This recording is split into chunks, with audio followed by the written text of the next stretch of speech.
ಇದಕ್ಕೆ ಸಂಬಂಧಪಟ್ಟಂತೆ ರಾಜ್ಯದ ಗೃಹ ಸಚಿವರು ಪ್ರಿಯಾಂಕ್ ಖರ್ಗೆ ಕೂಡ ರಿಯಾಕ್ಟ್ ಮಾಡಿದ್ದಾರೆ. ವಿದ್ಯಾರ್ಥಿಗಳು ಕೇಳ್ತಾ ಇರೋದು ಧರ್ಮೇಂದ್ರ ಪ್ರಧಾನ್ ಅವರ ರಾಜೀನಾಮೆ. ಫಾಸ್ಟ್ ಟ್ರ್ಯಾಕ್ ಕೋರ್ಟ್ ರಚನೆಯಿಂದ ಏನು ಸಾಧನೆ ಮಾಡಿದಂಗಾಗುತ್ತೆ? ಈ ರೀತಿಯಾಗಿ ಅವರು ಕೇಂದ್ರದ ವಿರುದ್ಧ ಗುಡುಗಿದ್ದಾರೆ. ಧರ್ಮೇಂದ್ರ ಪ್ರಧಾನ್ ಬಳಿ ಅಂಥದ್ದೇನು ದಾಖಲೆ ಇದೆ? ಪ್ರಧಾನಿ ಅವರು ಅವರನ್ನ ವಜಾ ಮಾಡಲಿಕ್ಕೆ ಯಾಕೆ ಹೆದರ್ತಿದ್ದಾರೆ? ನಮ್ಮ ಕಾಲದಲ್ಲೂ ಕೂಡ ಈ ರೀತಿಯಾದಂತಹ ಆರೋಪಗಳು ಕೇಳಿ ಬಂದಂತಹ ಸಂದರ್ಭದಲ್ಲಿ ನಮ್ಮವರು ರಾಜೀನಾಮೆ ಕೊಡ್ಲಿಲ್ವಾ?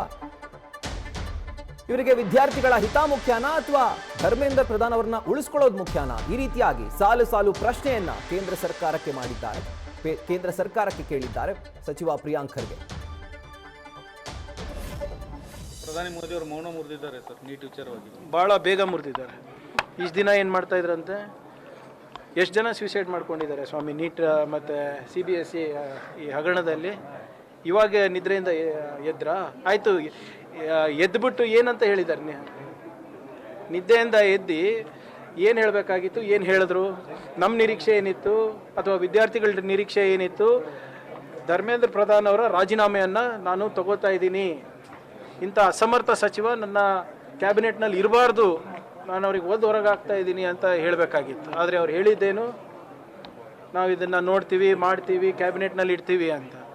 ಫಾಸ್ಟ್ ಟ್ರ್ಯಾಕ್ ಕೋರ್ಟ್ ಸೆಟಪ್ ಮಾಡ್ತೀವಿ ಅಂತ ನಿನ್ನೆ ಹೇಳಿದ್ರು. ನಿನ್ನೆನೇ ಕ್ಲೀನ್ ಚಿಟ್ ಕೊಟ್ಬಿಟ್ಟಿದ್ದಾರಲ್ಲ. ಆಗಲೇ ಪ್ರಥಮ ಆರೋಪಿ ಪ್ರೈಮ್ ಅಕ್ಯೂಸ್ಡ್ ಯಾರಿದ್ರು ಅವರಿಗೆ ಆಗಲೇ ಕ್ಲೀನ್ ಚಿಟ್ ಕೊಟ್ಬಿಟ್ಟಿದ್ದಾರೆ. ಏನು ಫಾಸ್ಟ್ ಟ್ರ್ಯಾಕ್ ಕೋರ್ಟ್ ಮಾಡ್ತಾರೆ ಇವರು? ಮಕ್ಕಳ ಭವಿಷ್ಯ ಬಗ್ಗೆ ಇಷ್ಟು ಕಾಳಜಿ ಇದ್ದಿದ್ರೆ ಈ ಮನ್ ಕಿ ಬಾತ್ ಕೇಳಕ್ಕ ಇದ್ದೀವಿ. ನಾವು ಕೇಳ್ತಾ ಇರೋದು, ಮಕ್ಕಳು ಕೇಳ್ತಾ ಇರೋದು ರಾಜೀನಾಮೆ, ನಥಿಂಗ್ ಲೆಸ್.